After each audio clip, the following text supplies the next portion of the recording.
नमस्कार। चलिए आज बात करते हैं एक बहुत ही खास कहानी की। एक ऐसी कहानी जो हमें सिखाती है कि नज़रिए में और उम्मीद में कितनी बड़ी ताकत छिपी होती है। और इस कहानी की हीरो है एक छोटी सी लड़की जिसका नाम है पॉलियाना। तो सवाल ये उठता है कि जब चारों तरफ अंधेरा हो, सब कुछ निराशाजनक लगे, तो खुशी कहाँ से मिलती है, कैसे मिलती है? ये सवाल आप कह सकते हैं इस पूरी कहानी का दिल है। ये हमें सोचने पर मजबूर कर देता है कि आखिर मुश्किल से मुश्किल हालात में भी इंसान खुश रहने का रास्ता कैसे ढूंढ सकता है।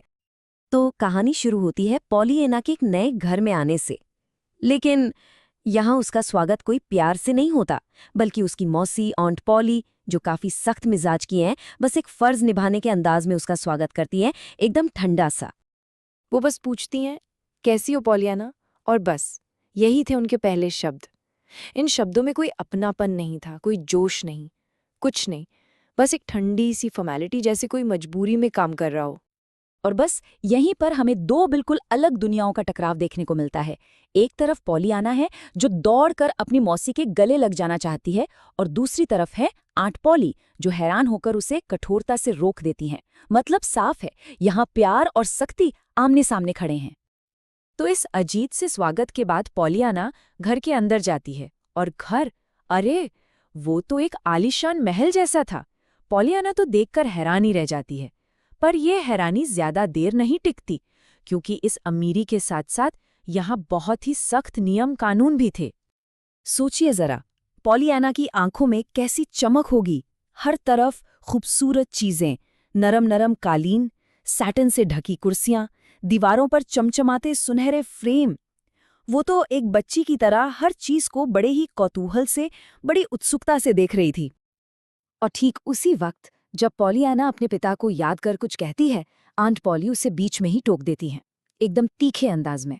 वो कहती हैं, मैं नहीं चाहती कि तुम अपने पिता के बारे में मुझसे बात करती रहो। बस एक झटके में सारा माहौल बदल गया। एक ठंडा सा सन्नाटा छा गया।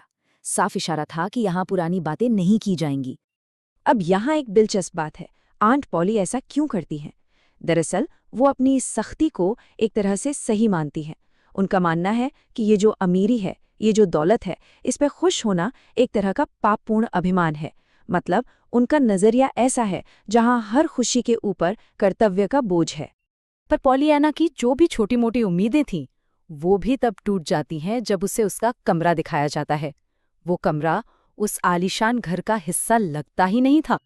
सीढ़ियों के एकदम ऊपर अटारी में एक गरम घुटन भरा कमरा, दीवारें खाली, फर्श नंगा, खिड़कियों पर पर्दे तक नहीं, बस चारों तरफ खालीपन। ऐसा लग रहा था मानो उसे घर के बाकी हिस्सों से काट कर अलग कर दिया गया हो, किसी सजा की तरह। और इस अकेलेपन में पॉलियाना का सब्र जवाब दे जाता है। उसका दुख बाहर आ जाता है।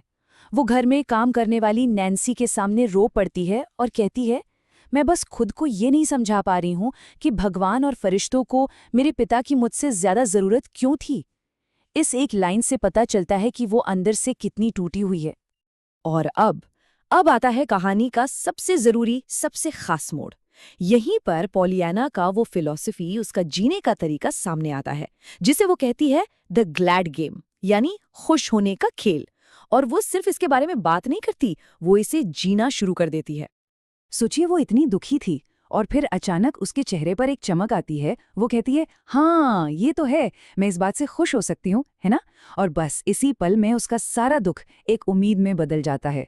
उसे खुश होने की एक वजह मिल जाती है। तो ये खेल है क्या आखिर? काम कैसे करता है? देखिए, पहली प्रॉब्लम क्या थी? कमरे में शीशा नहीं है।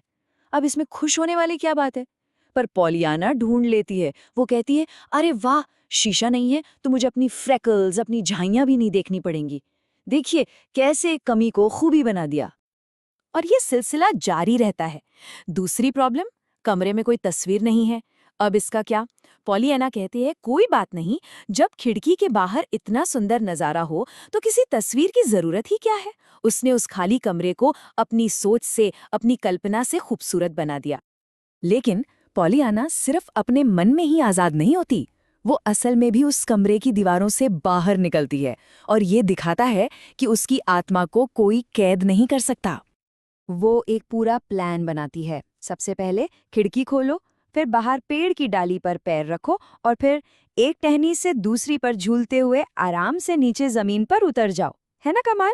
ये उसकी आजादी की चाहत का सबूत है। और मजे की बात देखिए, ऊपर पॉलियाना अपनी आजादी का जश्न मना रही है और ठीक उसी वक्त नीचे आंट पॉली उसके लिए सजा सोच रही हैं। क्या सजा? कि रात के खाने में देर से आने पर उसे सिर्फ रोटी और दूध मिलेगा। ये जो कंट्रास्ट है ना, ये कहानी को और भी पावरफुल बना देता है। तो जब नैन्सी कमरे में आती है और उसे खाली पाती है तो वो बुरी तरह घबरा जाती है। वो चिल्लाती है, वो तो सीधे स्वर्ग में गायब हो गई जहां से वो आई थी। उसे सच में लगता है कि पॉलियाना कोई परी थी जो वापस चली गई। इससे पता चलता है कि नैन्सी उससे कितना प्यार करने लगी थी। और कहानी के इस हिस्से का अंत होता है बूढ़े गार्डनर टॉम के शब्दों से। वो पॉलियाना को सूर्यास्त के वक्त एक बड़ी सी चट्टान पर खड़ा देखते हैं और कहते हैं, ऐसा लगता है जैसे उसने स्वर्ग के जितना करीब हो सके उतना करीब जाने की कोशिश की। ये लाइनें पॉलियाना की पूरी शख्सियत को बयां कर देती हैं। ऐसा लगता है जैसे वो दुनिया की हर मुश्किल, हर बंधन से ऊपर उड़ जाना चाहती है। और ये हमें एक बहुत गहरे सवाल के साथ छोड़ जाता है कि असली खुशी और आज़ादी क्या हमारी बाहरी परिस्थितियों में है या फिर हमारे अंदर, हमारे नज़रिए में।